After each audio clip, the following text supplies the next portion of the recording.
السلام علیکم friends, welcome to کتاب نگری یوٹیوب چینل کتابوں کی نگری میں خوش آمدید۔ میں ہوں آپ کی ہوسٹ اقرا یاسین اور آج میں آپ کے لیے لے کر آئی ہوں کتاب نگری اسپیشل ناول اہل چنو کو لے کر۔ یہ تحریر ہے کتاب چہرہ کی، قسط نمبر ہے 6۔ لیکن اس قسط سے پہلے آپ جلدی سے چینل کو کیجیے سبسکرائب، ویڈیو کو کیجیے لائک اور کلک کر دیجیے بیل آئیکن کو۔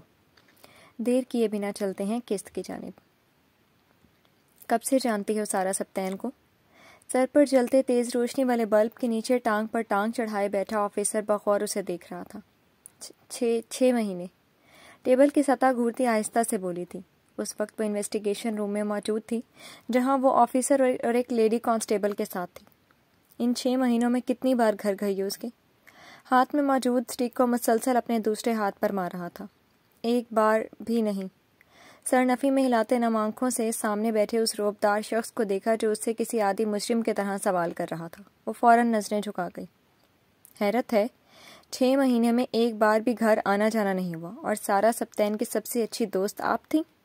وہ مصنوعی حیرت سے پوچھ رہا تھا۔ اس کے لہجے میں چھپا طنز وہ سمجھ نہ سکی، اس لیے خاموش ہی رہی۔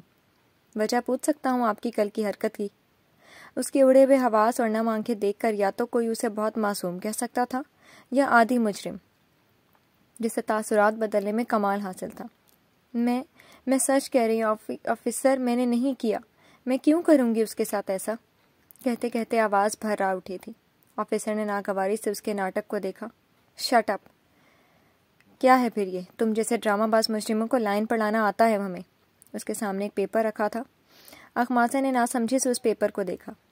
یہ تمہاری کال اور میسج ہسٹری کی ڈیٹیلز ہیں۔ کل شام 4:55 پر تم نے سارا سپتین کو اور پھر ٹھیک 15 سیکنڈ کے بعد کسی ان نون نمبر کو ٹیکسٹ کیا ہے۔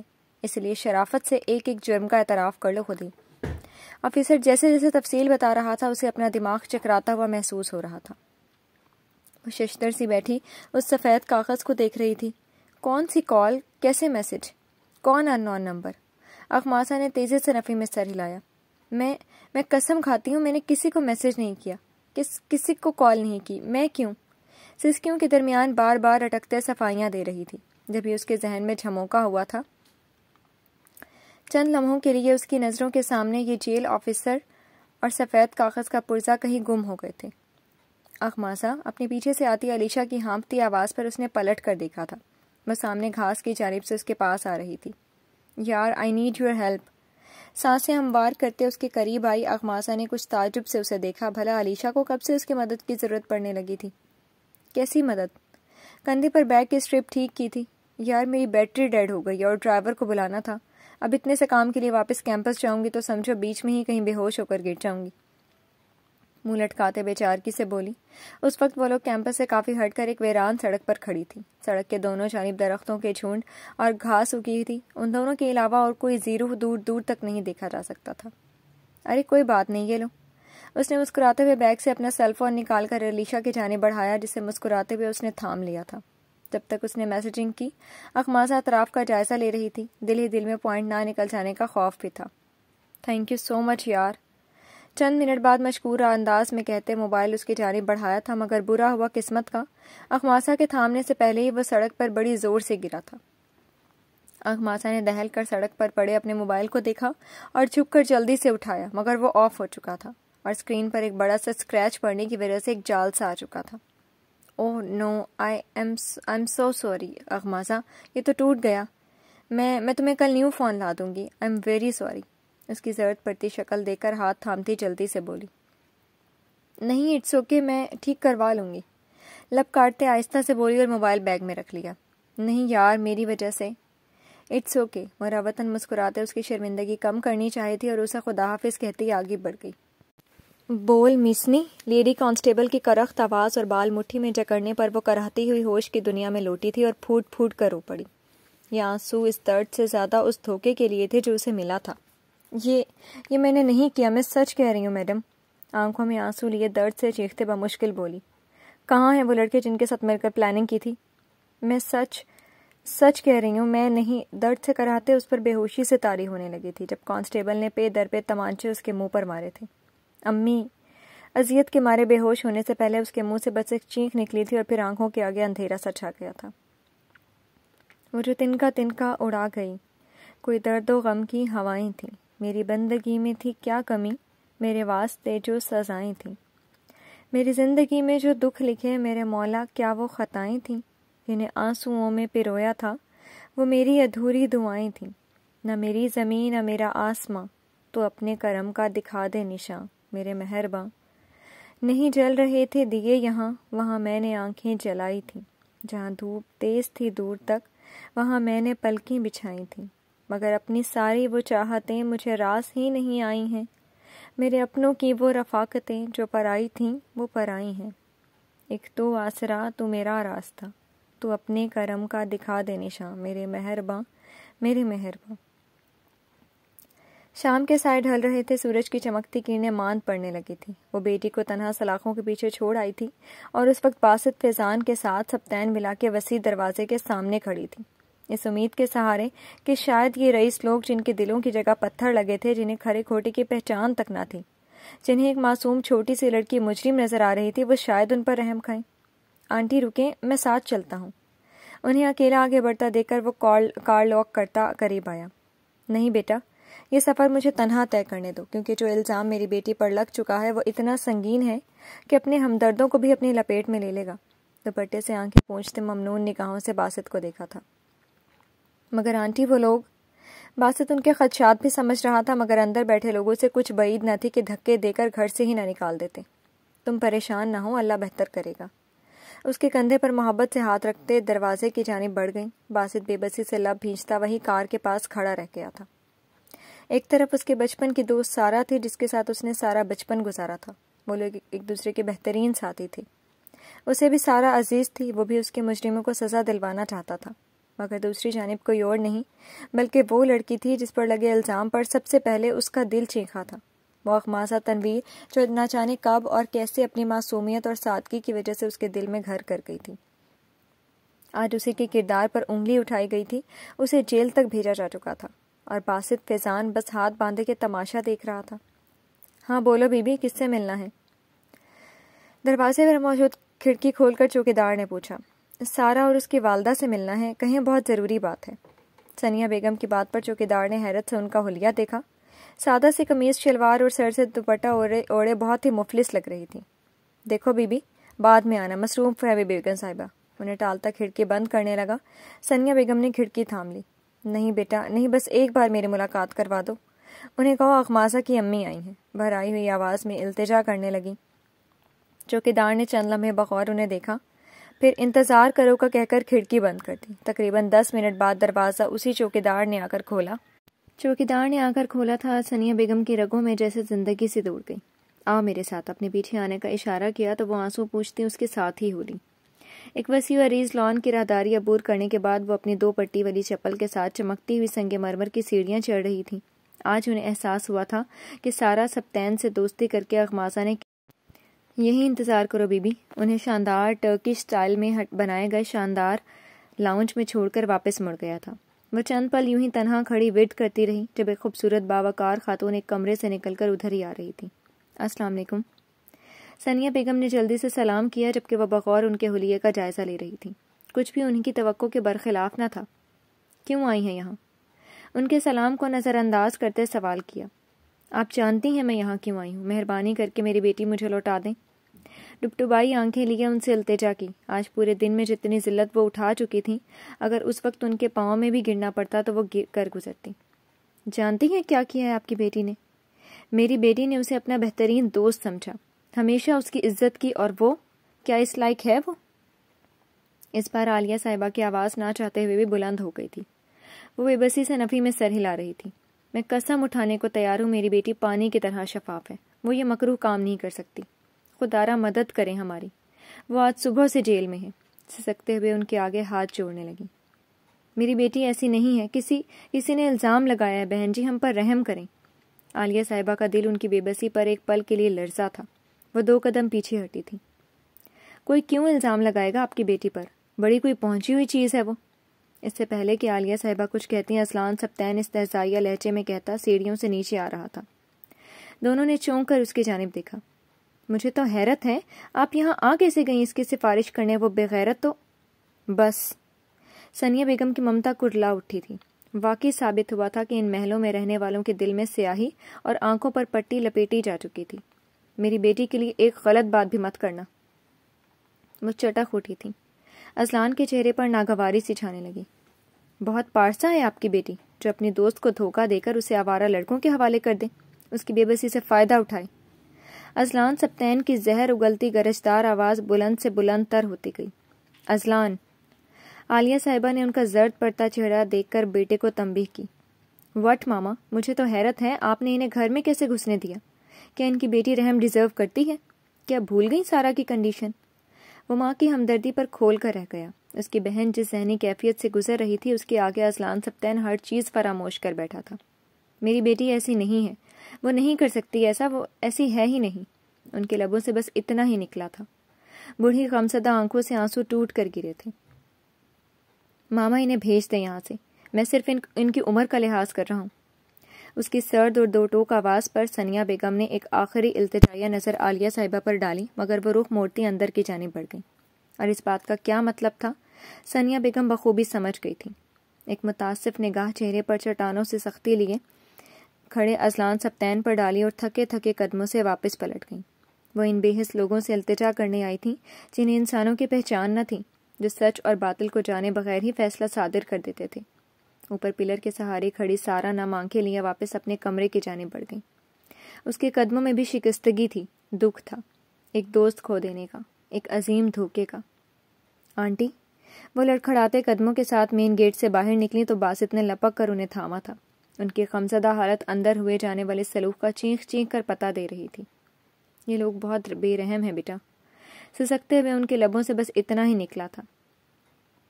وہ لب بھینچتا انہیں اپنے ساتھ لگائے کار کی جانب بڑھ گیا۔ اس پل نہ جانے کیوں اسے اذلان سبتین سے شدید نفرت محسوس ہوئی تھی۔ انکل کو انفارم کر دیا؟ کافی کا مگ اٹھاتے جبران نے اذلان سے پوچھا، جو نہ جانے کب سے کسی گہری سوچ میں غرق تھا۔ ابھی اس نے پولیس اسٹیشن کال کی تھی اور وہاں سے ملنے والی اطلاع نے اس کا دماغ مزید الجھا کر رکھ دیا تھا۔ سر، ہم نے لڑکی سے اگلوانے کی بہت کوشش کی ہے، ڈنڈے کا زور بھی لگایا، مگر اس کے منہ سے کچھ نہیں نکلا۔ شام سے غنودگی کی کیفیت میں پڑی ہے۔ آفیسر نے اپنے مخصوص انداز میں اسے بتایا تھا۔ اذلان چند لمحے کچھ بول ہی نہ سکا۔ ان لڑکوں کا پتہ لگاؤ آفیسر، باقی کارروائی بھی تبھی ہوگی۔ اس کا لہجہ اسپاٹ تھا۔ آج ایک لڑکی کو اس کی بہن کی وجہ سے تشدد کا نشانہ بنایا گیا تھا، مگر دل اپنی بہن کی محبت میں اسی طرح دھڑک رہا تھا کہ وہ باقی ہر احساس سے نظریں چرا گیا۔ آج اس کے دل میں ذرا برابر انسانیت بھی نہ جاگی تھی جو کسی کے درد پر جاگتی ہے۔ کہاں گم ہے اذلان؟ فائق نے اسے ہلایا تھا۔ وہ یکدم ہوش کی دنیا میں لوٹا تھا۔ ہاں، یہی ہوں۔ آنکھیں بند کر کے انگلیاں پھیرتا ان دونوں کی جانب متوجہ ہوا۔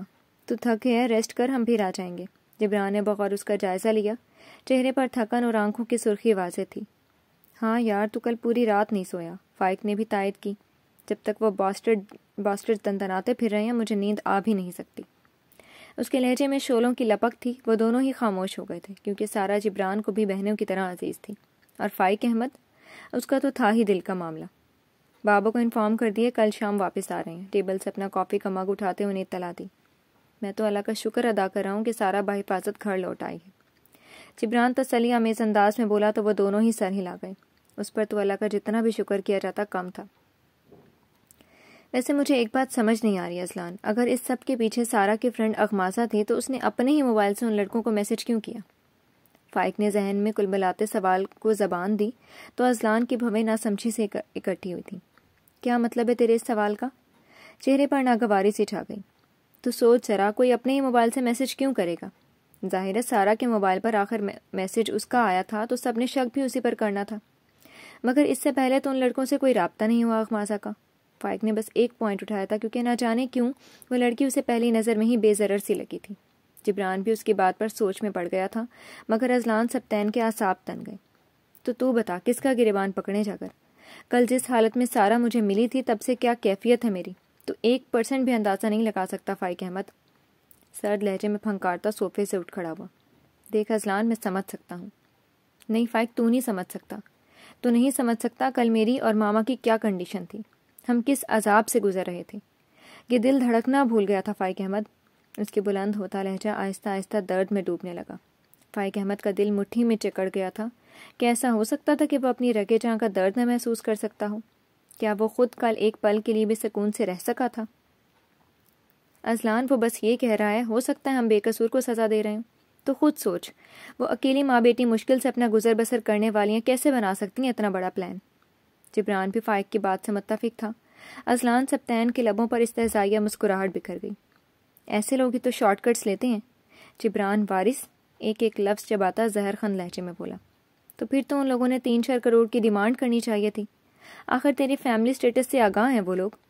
فائق کا لہجہ نہ چاہتے ہوئے بھی تنزیہ ہو گیا، حالانکہ جانتا تھا کہ اس وقت اذلان کس کیفیت سے گزر رہا ہوگا۔ تو کیا کروں، بتا مجھے؟ زور سے اس کے سینے پر ہاتھ مارتا دھاڑا تھا۔ ایک آخری کلو بھی ان مجرموں تک پہنچنے کا کھو دوں۔ سارا سے کہوں کہ اس کا بھائی جو جان دینے کے لیے تیار رہتا ہے اس قدر کمزور ہے کہ اپنی بہن کو پروٹیکٹ نہیں کر سکتا۔ اس کی گرجدار آواز پر وہ دونوں ہی لب بھینچ گئے۔ غلط وہ بھی نہ تھا، غلط تو حالات تھے جنہوں نے اسے اس مقام پر لا کھڑا کیا تھا۔ اسی پل اس کے بیڈ روم کا دروازہ ناک ہوا تھا۔ تینوں نے بیک وقت دروازے کی سم دیکھا، جہاں وائٹ کرتا پاجامہ میں ملبوس سوجی آنکھیں لیے سارا کھڑی تھی۔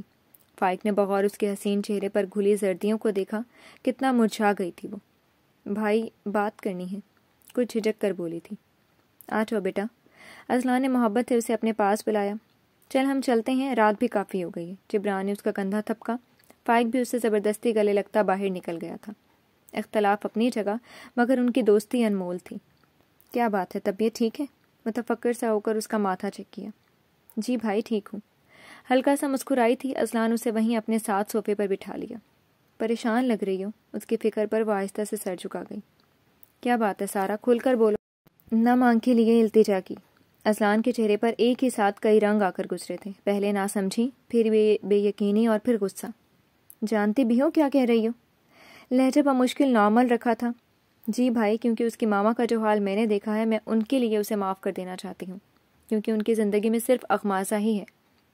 وہ تو تھی ہی صدا کی نرم دل، معصوم، اور جب سے ثانیہ بیگم کا حال دیکھا تھا اس کا دل مزید اداس ہو گیا تھا۔ یہ بہت رسکی ہوگا ساری، وہ تمہیں پھر نقصان پہنچانے کی کوشش کرے گی، اور پھر میرا دل کسی طور تمہارے فیصلے سے متفق نہیں ہے۔ وہ کبھی بھی ہونے نہیں دے سکتا تھا ایسا۔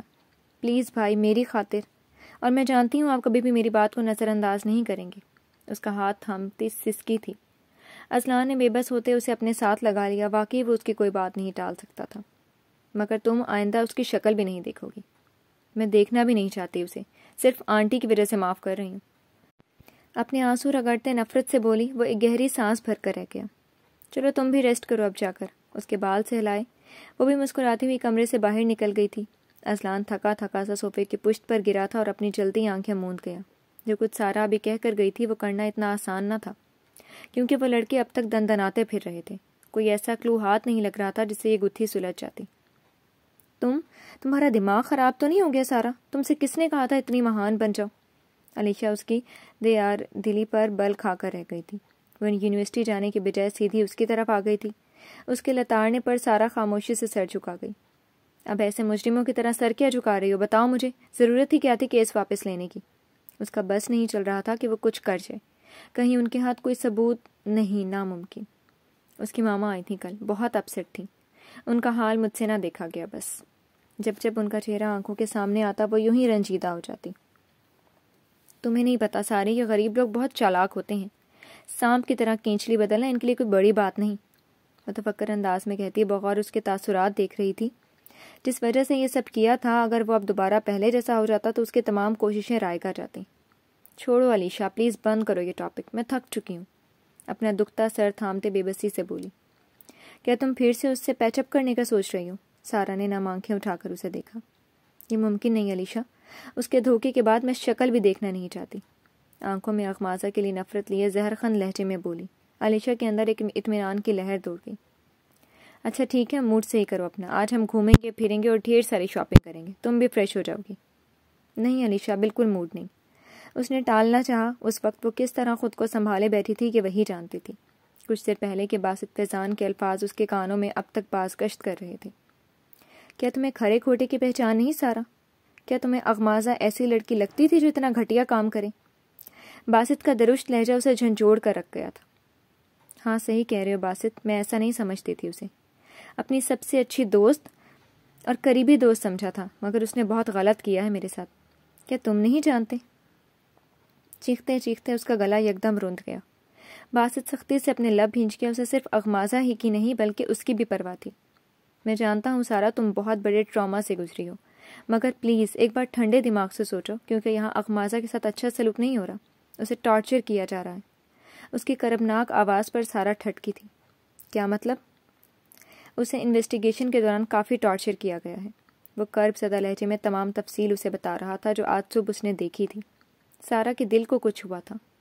اغماسا چاہے کتنی ہی بری سہی، مگر وہ اتنی سنگ دل کبھی نہیں ہو سکتی تھی۔ پلیز باسط، مجھے نہ بتاؤ یہ سب، میں کچھ نہیں کر سکتی، لرزتی آواز میں کہتی کال کاٹ گئی تھی۔ تم سے کہہ رہی ہوں میں سارا، کہاں کھوئی ہو؟